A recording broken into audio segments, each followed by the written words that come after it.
पांडे जी, क्या हाल है? ठीक है। चेहरे पे हंसी आपके बहुत अच्छी लग रही है, क्योंकि ये भी देखने को मिल रहा है कि जिस तरीके से इंडिया गठबंधन ने वापसी की है, किसी को इस बात का अंदाज़ा नहीं था, क्योंकि जनता का जो प्रेम इंडिया गठबंधन के प्रति आया है, ये इसमें क्या कारण हो सकता है कि इस तरीके से इंडिया गठबंधन वापसी कर रही है? नहीं, जनता के बीच में रहने वाले हर आदमी को इस चीज़ का एहसास था। ये पहला चुनाव देखा जा रहा है कि जो जनता सीधे सरकार से लड़ रही थी, इसमें कोई नेता या गठबंधन नहीं लड़ रहा था, सरकार से सीधे आम जनता चुनाव लड़ रही थी। उसी आधार पे मैंने कहा था कि लखनऊ से लेके बलिया तक भाजपा की एक सीट पक्की है। अब उसमें हो सकता है भाई, चुनाव है, कहीं एक आध दो सीटें और आ जाए भाजपा की, बाकी है रिजल्ट वही जो हमने कहा था। नहीं, आपने कहा था राजनाथ सिंह चुनाव हारे, राजनाथ सिंह चुनाव जीत रहे हैं। ठीक है, राजनाथ सिंह जी चुनाव जीत रहे हैं, तो लेकिन अंतर देख लीजिएगा, मामूली अंतरों से जीतेंगे चुनाव। पिछली बार जिस बम्पर वोट से वो जीते थे चुनाव, वो स्थिति नहीं बन पाएगी, चूँकि ये सरकार का फेलेवर है पूरा और देश स्तर पर फेलेवर है। भाई हमने ये कहा था कि ज़्यादा से ज़्यादा अगर बहुत अच्छा करेगी ये एनडीए करेगा तो यूपी में 40 सीट, और हमको उससे भी नीचे जाती हुई आज की डेट में दिख रही है भाजपा।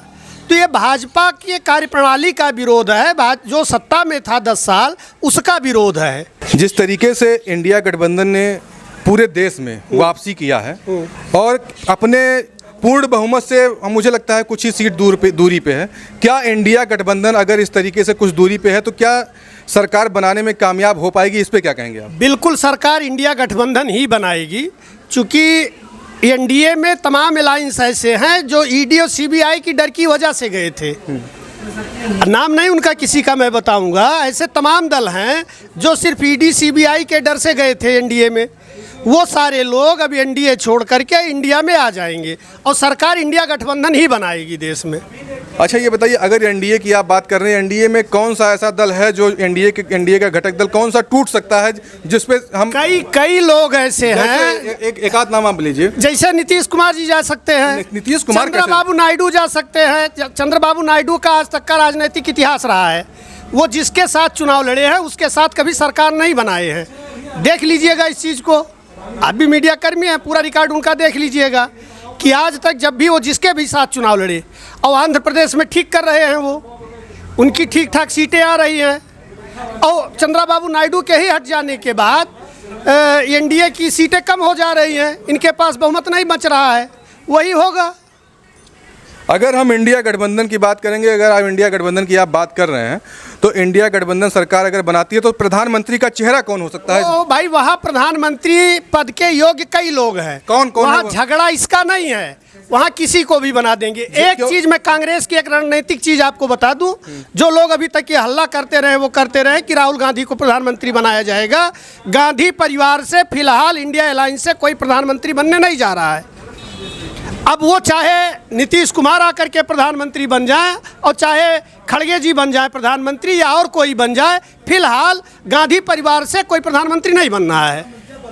अगर इस बार ये देखा जाता है, क्योंकि बीच में अमित शाह जो देश के गृह मंत्री, वो भी कहे थे कि यह चुनाव राहुल गांधी बनाम नरेंद्र मोदी का है। हाँ, तो देश की जनता ने राहुल गांधी को पसंद किया, नरेंद्र मोदी को फेल कर दिया।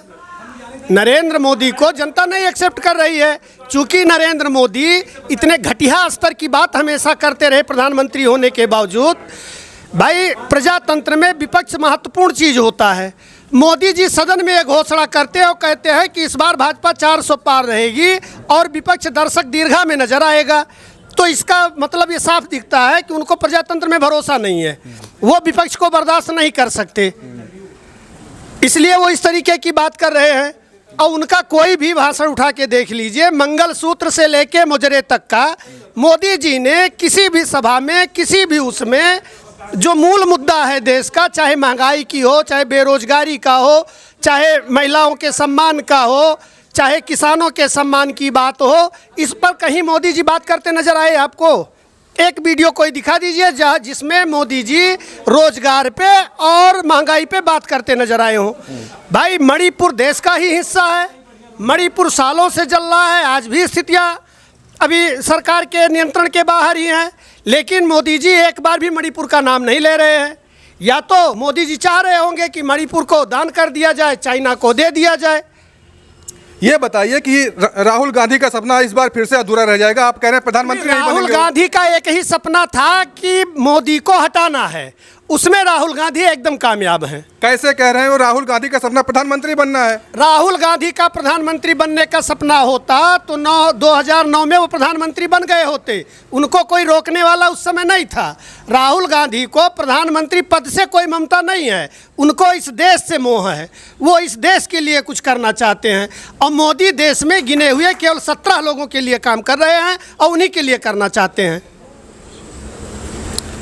चलिए, धन्यवाद। आपने यहाँ तक हमसे बात किया और भी आगे हम कोशिश करेंगे दिखाने के लिए। जैसा कि रुझानों के मुताबिक इंडिया गठबंधन और एनडीए में एक बहुत कांटे की टक्कर देखने को मिल रही है पूरे देश में। और उत्तर प्रदेश की अगर हम बात करेंगे तो उत्तर प्रदेश में इंडिया गठबंधन अपना अच्छा परफॉर्मेंस दिखा रही है, काफ़ी आगे चली गई है। उन्हीं सब चीज़ों को लेकर के और भी लोगों को हम कोशिश करेंगे जानने के लिए और बात करेंगे। ऐसे ही वीडियो के साथ फिर से पुनः वापसी हम करेंगे। कैमरा पर्सन संस्कार सिंह के साथ मैं सिद्धार्थ सुरवंशी, नारा टीवी विमर्श।